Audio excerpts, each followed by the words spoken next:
Monday, June 23rd, market analysis. Stan Ehrlich, good morning. Almost 10 o'clock California time, and we have a lot of action this morning, in particular in the energies. Looks like they're turning around. Now, I start out with the stock market indexes. I go to futures, and then I've got a few stocks that I'm following. We have the stock indexes. And I was gone last week. I did a recording yesterday, Sunday, you can listen to, but I'm back on the saddle. Last week, the market came up, made some new highs, didn't make some new highs, got overbought, and rolled over. Now, we have seen on Friday last week, challenge of previous lows for the last approximate 7, 8, 10 days, and maybe slight new lows. But the close on Friday was reasonably firm. Not a lot lower, no breakouts, nothing like that. In particular, just a little bit for the E-mini, slightly lower. Now today, we are currently slightly lower, but it also made new lows for the trend again. On the opening, looks a little bit like a bear trap at the moment. Washing out stops and bouncing back pretty good. But the rallies so far, and let's go to the 1 minute, have given up the ghost. And we dropped off the new lows for several hours on a sharp spike and then bounced. And now I think we're on our way back down to lower on the day. We're lower very, very, very slightly, basically unchanged at the moment. But a little bit of red across the board. Net changes lower. Let's look at the next one, the SPY. Identical to the E-mini, of course, except for the time frame that it trades, creating different signals. But generally rolling over in a major area of support, resistance rather, and overbought conditions just only a week or so ago, and that was the high of the rally so far. Too bad I didn't get a red sell signal up there. And here we have the 1 minute on the SPY. Sharp break, probably going to turn back to new lows.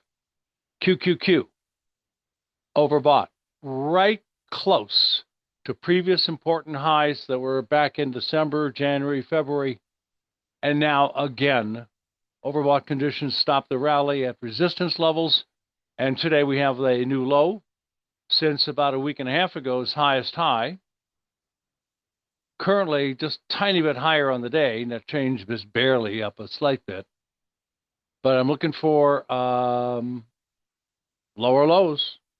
Now, the support levels and or gaps to close are what we were looking for on the downside, these yellow lines and yellow support areas that are below the current quotes. Next, you can see we punched a hole in the low of the day already just a little bit ago in the QQQ and a little bit of a bounce. What about the NASDAQ? NQ, lower low for looks like a little over 2 weeks. Bounced back reasonably well so far, but net lower on the day at the moment. And I do think that it is going to end up making new lows again. And the lower it goes, the more I feel convinced that the ideas I've had lately are going to pan out correctly. Now, what about the Russell? I'm sorry, the Dow, YM. Almost a new low. Excuse me. Lower on the day would be a new low close, certainly. I'd like to see it closing below yesterday's lows, but get what you get. And nothing to support the market, and it's not oversold until we come down to the first support area, 41,213. And then maybe it'll be oversold by then, probably, and bounce off of this support area. But we are developing since the end of last year, November, December, lower highs, or if there was a new high in January, mostly, it failed miserably. We have a sell signal smack dab on the top of that market, the YM on January 31st. And also a green almost on the low day lately. Nothing except resistance stopping this particular rally in overbought conditions. And now it looks like we're going to make a new low very soon this week, certainly, and down to the next support area. Next. And we're looking at the 1 minute YM, and again, just like the others. What about Russell? Remember, this has got a personality of its own. We are in a little bit of a support area, but the current ticks are going to create a new low close, so the move down started a two-way at the support area. We've already bumped into twice, and maybe we'll do it again today, just a little bit lower than the low so far. Closing underneath this yellow zone should pull it down to the old trend line, and looks like I'm going to need to move that up a little bit. Right there. Perfect. Perfect. Good, good. Next support area below that, etc. I'm not super bearish here in the stock indexes, but I could become if important support levels don't hold, but we're nowhere near them so far. And the 1 minute chart on the Russell looks like it's going to, break lows again. Now bonds and notes. This is a new high close if we stay here in the bonds, and almost a new high for the trend up. So oversold conditions at previous lows on May 22nd turned it around. A few days later, not at the bottom, unfortunately, we did get a bullish engulfing green buy signal, and two of them, as a matter of fact, during the bottoming process. So that last signal is working fine. New high, almost. New high close, looks likely. 10-year notes, same thing. But in the case of the bonds, we're approaching some resistance. In the case of notes, we're about to escape above some resistance, but not quite yet. We're at the top of the resistance area. Pardon my cough. And that's a prime area to weaken slightly, dip back down, maybe at the bottom of the zone. But the trend in the last month and a half or so has been up. We got a buy signal almost on the exact low, not quite. Over time, since the beginning of the year, early January, we've had higher lows and higher lows. And it looks like if we can break out here, we're going to go back up and challenge 112.22-ish and to get to the 114 area on the upside. Interesting. Just got to maintain the strength. Next, crude oil. Oh my great balls of fire. We have a huge bearish engulfing ER sell signal today in overbought conditions around a previous major top back on January 15th. Miserable failure to hold, and the opening was a new high ground, gapping up, exhaustion gap, kaboom. This is an outside down day covering 3 previous trading days, very large range, highly likely very high volume, and about to make new lows, it looks like. So, ER1 scalp and overnight got short when it got below yesterday's lows. Doing just fine. I'm not showing you the trailing stops or anything else other than the red and green signals themselves, ER signals, not the actual strategy trades. But that's how it would have worked. Now, we're coming down, and I think we're coming down to the support area, 64.15-ish, and maybe even to the bottom of that, the support range. I think, yeah, then maybe very quickly. Just because the bearish engulfing ER sell signal is huge does not necessarily increase its likelihood of working. Right now, it's already working for ER1 scalp and ER1 overnight, bouncing off its lows a little bit. Next chart is another bearish engulfing on Friday for natural gas at a resistance area. And, ladies and gentlemen, I think this is something I didn't see until just yesterday after I got back from a week of a little vacation. So Friday's bearish engulfing is almost exactly the same number of days from Friday back to the highest high of the formation, March 10th. You count backward the same number of days and you miss by 1 day.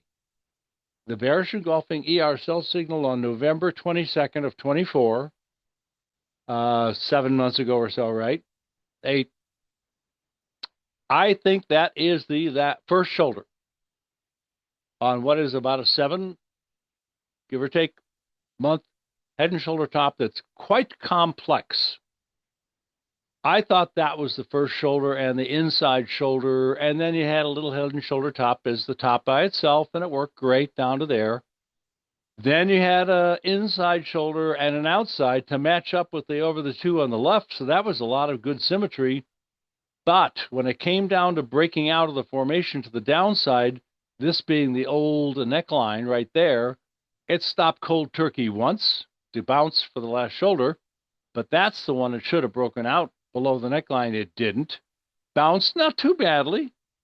Came down another time to the neckline, couldn't make new lows, and now we're into last week, up to resistance, got overbought, bearish engulfing, ER sell signal, dropping quite a bit today again, off and running, last shoulder high, correlating June 20th of 25 with the first shoulder high on November 22nd of 24. That was even part of something else. Fascinating. So the timing is unbelievably accurate. Both shoulders have bearish engulfing ER sell signals on the top of the rallies. And my favorite pattern has developed.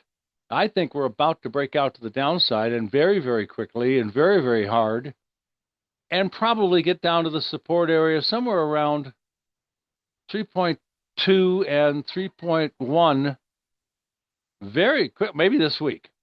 That would be a classic downside breakout, fast, furious, big. Let's look at also heating oil. Oh my God. We have another bearish engulfing, huge, brand new sell signal like crude oil today in heating oil. We're short from a tick under Friday's lows for ER1 scalp and ER1 overnight.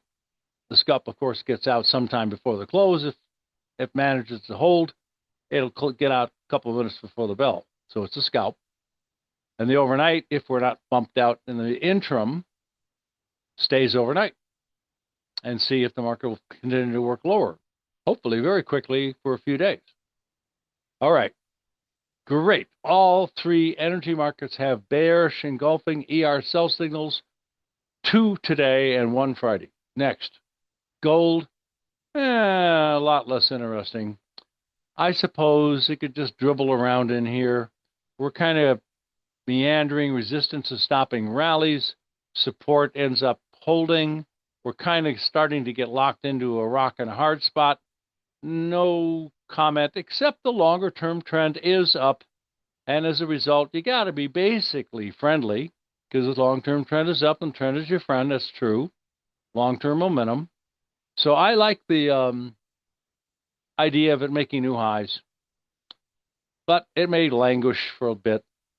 Silver got overbought, divergence highs, new high in price, but not on the indicator. I think it could easily come back down to major support areas. So I'm looking for silver to come back to 33.60-ish. Too bad I didn't get any sell signals on the high there. I've got a buy signal pretty good down there. And the sell signal was pretty good there. Oh, and that one was a great buy signal there. That one was not so good on that sell signal. That actually didn't work. That one worked great. Okay, too bad. Next is platinum. Overbought, new highs in price, not new high in the indicator. Platinum got up to an incredible 92 or 3 for the RSI. I told you this was coming. Bearish engulfing didn't work, except for maybe a day or half a day, something. Yeah, it looks like it could have made for the scalp some money.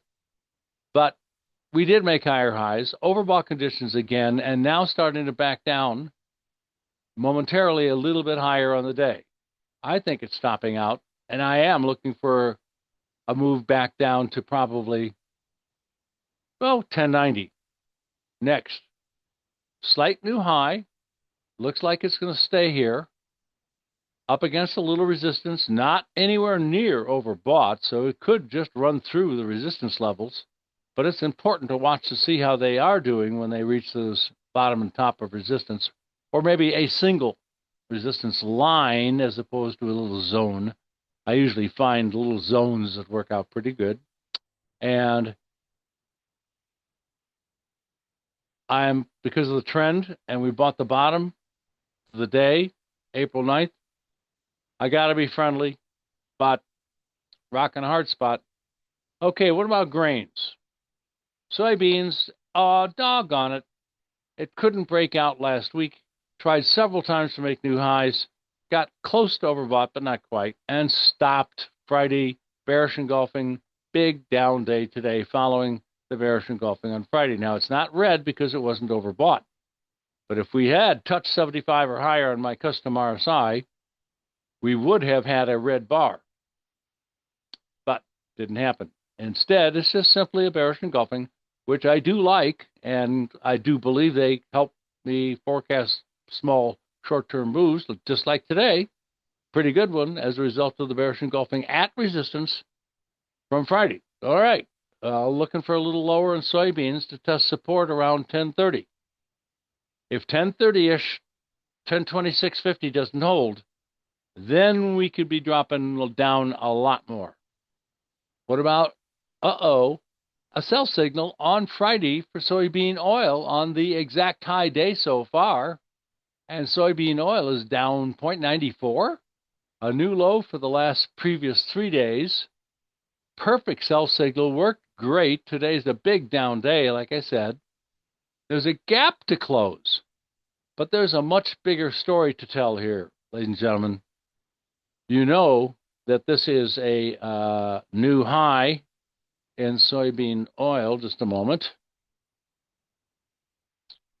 for quite a while. Can I do this? No. Do this? Yes, yes, yes. And these prices just last week were making new highs since November of 23. A year and a half is not to sneeze at. So the long-term trend has rolled out of a bear trend, and longer-term bull trend has started to take over. There is an old neckline that I was very disappointed didn't hold up very well. So I erased all the extra material because of this false breakout right around May 14th. Dropping way back down, getting oversold June 3rd, and now coming up, and the Friday just before I left on the 13th, very strong up day, and look at this. It gapped up above the old neckline that I left just in case, and now all of a sudden you've got a breakaway gap. The false breakout is very unusual. Normally that wouldn't exist. You just stop, well, like it did before, around the line or under, and then pull back and come up and bounce off of it but getting above, nah, that doesn't happen very often. So it survived the retracement, and that is a classic. On Monday of last week, it just gapped above the neckline, made new highs to the move, and went up a lot. A little bit more follow through next couple of days, and then all of a sudden on Friday we have an outside down day in overbought conditions, and that creates a bearish ER sell signal. We should come back down to a minimum, I expect minimum, and I think this is going to just be too easy, 52.74. So the neckline is definitely something to watch for, 51.30, 123. And a gap to close just slightly under the neckline. So what happens if it drops below the neckline, which it's not supposed to do? Close the gap, bounce right back up before the close, and close above the neckline. That I've seen very rarely, but this is a perfect situation for that to have happened. Well, we'll see what happens. Now, I do not expect it to close below the neckline or below the bottom of the gap, and I do not expect it to dribble off below 50.75, let's say, on a closing basis or lower. I think this is a major long-term breakout, a retracement to close gaps and or test support, and another new high to come. How high is up? Well, that's a good question. I had some bullish upside objectives marked on the chart, and I'll think I'll do it for you real quick. You got to take the lowest low. I'm going to go back to the concept of head and shoulders here and measure to the neckline on the same vertical day.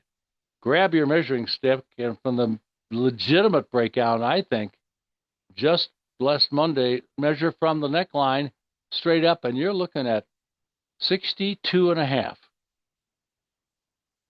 Next chart. Meal. Oversold? Yes. Any sign of a turn? No. Today's high is exactly the same as yesterday's high. Therefore, it's not an engulfing. Otherwise, I would have a bearish engulfing. We don't. Came very close. This is just simply bearish, except we're oversold. Not terribly so, but, 15, 20-ish. That's pretty oversold. And at any moment, it could just simply open higher and start to run back up again. I'd love to get a bullish engulfing green buy signal, but I don't think I'm going to. So I think we're about to turn up. No sign of it happening yet. And what about wheat? Corn. Also a new low. It's going to be a new low close, and the close is below a support area that was holding for a week and a half, not including a bullish engulfing buy signal that did not work. And this is typically very bearish, not oversold yet. Probably will come down to a previous low at about 408 and a fraction maybe. And that was back in August. Yeah, almost a year ago. And see if that holds. Again, it's about 408. Yeah, that'll do. 408 and a quarter, 8, 9. So we'll see what happens. And I think it's going to happen very quickly and get oversold at the same time. That would be a classic spot for it to try to turn back up. Next, we have wheat rallying up to resistance area and not quite getting overbought. Look how close it came. Extremely close. Stopping, no reversal, just pulling back down significantly. And the trend is obviously bearish long term. Short term for the last month and a half, 2 months, a month and a half, up a little, but not overcoming any major resistance levels, not turning bullish for any length of time whatsoever. I think it's going to challenge the lows of the trend down at 522 and maybe drop off even more. So that's it. Let's go to the 4 stocks. We have a bearish engulfing ER sell signal today in Shell. This had gotten overbought, extremely so, a few days ago in the low 90s. Remember when I get up to 90 or more on my custom RSI, I start screaming bloody murder. Watch out. It's about to turn down without going much higher and without taking much more time. That was the day when it got that high, or the day before. First bearish engulfing didn't work. Made new highs, higher highs a couple of days later. And today, it's got another bearish engulfing. Now, they sometimes come in 2s and 3s and 4s while the market tops out or bottoms out without necessarily having a red on the highest high. But so far, this is today. I think it has a good chance of surviving as the high day. And I'm looking, obviously, for support to get tested and broken. And another move down to close a rather sizable double type of gap. And that means you're supposed to get down to at least 68.57, maybe lower. Next. Resistance trend line, bear trend line, seems to be stopping for the 4th time Apple. The implication is going to dip back down again to 195, 193.5. And if 193 doesn't hold, then I would expect it to challenge all of a sudden 170-ish. Next. Nice rally and hanging in there on Tesla this morning. Minor new highs. Maintaining its intermediate term trend the last 3 months. Double bottom. Fine. All's good. You know, I don't think I ever did get a upside objective on that double bottom formation. That should have been measured right like this. The depth of the formation, grab that and see how high it was supposed to get. Wow. Oh, shocker. Just perfect. Well, I'm bad. I didn't see it at the time, but I showed you how to measure it. Wow. All right. Boo-boo. So I don't think I was watching it back then, frankly. Oh, I don't know. So here we are. Tesla's looking healthy. The only thing I'm a little concerned about is approaching previous rally highs of a month or so ago and getting overbought at the same time. That could stop it again. And this little zone here looks pretty good for resistance. So be careful about, being overly aggressive bullish at the moment. And lastly, Carvana. We don't quite have a bearish engulfing today. If it makes lower lows, I think it will be a bearish engulfing. The low was 8.33, and yesterday, Friday, 8.24. Obviously, 33 is a little higher than 24. We need to make lower lows than Friday's lows, and then we'll have a bearish engulfing. Remember, it did come up and close the gap perfectly on Friday, plus a little bit more, and now it's almost engulfing and starting to slip again. The important thing is the RSI a couple of weeks ago was pretty damn high at 86. And it did have almost a red bearish engulfing on the high day, but it didn't quite get below the previous day's low. Too bad. So I'm bearish to the tune of 267.63. Next, back to the E-mini. Currently back up 2 points and a fraction, or 23. And this rally is coming back fairly nicely. We'll see what the day brings. Profitable trading to you.